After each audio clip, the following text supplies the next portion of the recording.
जय हिंद दोस्तों, वंदे मातरम। तो भैया इस समय एनिमल की रिकॉर्ड तोड़ एडवांस बुकिंग ने सभी को हैरान कर दिया है कि भाई आखिर कोई एक बड़ा सितारा, मतलब सलमान, शाहरुख, आमिर, इस तरह का कोई बड़ा सितारा नहीं है, उसके बावजूद भी किसी मूवी ने इतनी बड़ी एडवांस बुकिंग कैसे कर ली। कोई साउथ का बड़ा एक्टर नहीं है, उसके बाद किसी मूवी ने इतनी बड़ी एडवांस बुकिंग कैसे कर ली। तो भैया देखिए, ये सिंपल सा फंडा ये है कि पब्लिक को दिखा कि नहीं यार, इस मूवी में अपने लायक कहानी है, ऐसी कहानी है जो हमको देखकर अच्छा लगेगा, तो चलो इस मूवी को जाकर देखेंगे। इसमें और कुछ रॉकेट साइंस नहीं है। बहुत बढ़िया इसकी एडवांस बुकिंग निकल कर सामने आई, और इस पॉइंट पर जब हम ये वीडियो बना रहे हैं तो ये हो चुकी है almost 34 crore rupees.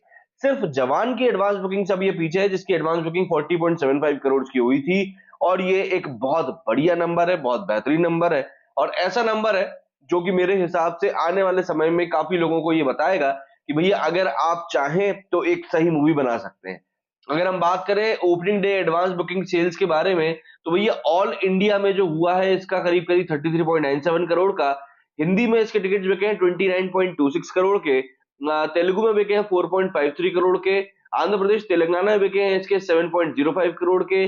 Delhi NCR में बिके हैं 5.96 करोड़ के।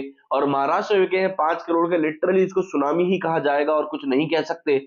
वहीं बात करें अगर हम top 5 advance booking opening day के बारे में, तो भैया सबसे ऊपर है जवान, जिसका कि 40 करोड़ के आसपास का एडवांस बुकिंग कलेक्शन हुआ था। इसके बाद अब एनिमल आ चुकी है, जिसका कि अब 34 हो गया है। जवान का 40 करोड़ के आसपास था। पठान की बात करें तो उसका 41 करोड़ था। और टाइगर का 22 करोड़ था, और गदर 2 का 17 करोड़ मात्र था।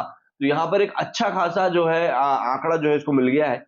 अब अगर हम बात करें सीधे तौर पर कलेक्शंस के बारे में कि भाई एडवांस बुकिंग किस मूवी का कितना कलेक्शन था, तो आपको जानकर हैरानी होगी। हम यहाँ पे नंबर ऑफ शोज की बात करेंगे और फिर टिकट की बात कर लेंगे, ज्यादा डीप में नहीं जाएंगे। तो यहाँ पर अगर हम बात करें तो जवान को हिंदी अकेले में 17,000 शोज मिले थे, और एवरेज टिकट प्राइस गया था 251। इसके अलावा इन टोटल इसको 20,000 शोज मिले थे, और इसके जो टिकट्स बिके थे वो देखे 15 लाख, और 40 करोड़ रुपए की इसकी एडवांस बुकिंग हुई थी। मतलब 20,000 शोज में 15 लाख टिकट और 40 करोड़ की एडवांस बुकिंग हुई थी। वहीं बात करें हम सलमान भाई की, तो सलमान भाई को हिंदी में मिले थे 17,000 शोज। इसके टिकट बिके थे 8,20,000। और इसके अलावा इनके जो टोटल नंबर ऑफ शोज गए थे वो जवान से 1,500 कम थे, मतलब 18,500 इनको भी शोज मिले थे ऑल ओवर द इंडिया। और जो नंबर ऑफ टिकट्स बिके थे वो बिके थे 8,77,000, और 22 से 23 करोड़ रुपए की इसकी एडवांस बुकिंग हुई थी। अच्छा, इनकी एवरेज टिकट प्राइस थी 250। मतलब जहां पर जवान की थी 251, तो वहीं पर टाइगर की थी 250 इन टोटल, है ना। हिंदी की बात कर रहा हूँ सिर्फ, बाकी लैंग्वेजेस की यहां पर मैं बात नहीं कर रहा हूँ। इन दो की मतलब 250-250 इनकी थी। अब अगर हम बात करें एनिमल की, तो एनिमल को इन दोनों ही मूवीज से पहली बात तो इन टोटल 3,000 शोज कम मिले हैं। जहां पर जवान के 20,000 थे, टाइगर के 18,500 थे, तो इसके 17,000 शोज है।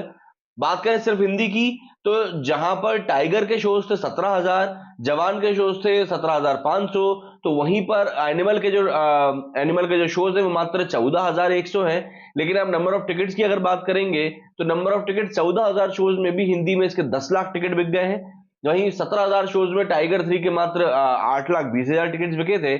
और 17,500 में सिर्फ यहां पर हम कह सकते हैं जवान के ठीक थे 13 लाख। लेकिन यहां पर एनिमल ने बहुत बढ़िया परफॉर्म किया है, 14,000 शोज में ही 10 लाख टिकट बेच दिए हैं। तो ऐसे में एक बड़ा अच्छा कलेक्शन निकल कर आया है। और कलेक्शन की तो देखिए हम पहले ही आपको बता चुके हैं कि एनिमल ने जहां 34 करोड़ का कलेक्शन किया है, तो वहीं पर टाइगर 3 की अगर हम लोग बात करें, तो टाइगर 3 ने किया था 23 करोड़ का कलेक्शन। और जवान ने किया था ऑल टाइम हाई 40 करोड़ का कलेक्शन। तो ये समय सूरत हाल यहां पर बनता हुआ दिखाई दे रहा है। बाकी जल्दी इसके रिव्यू के साथ आपके सामने आऊंगा। तब तक के लिए इस वीडियो फिलहाल इतना ही। जय हिंद, जय भारत।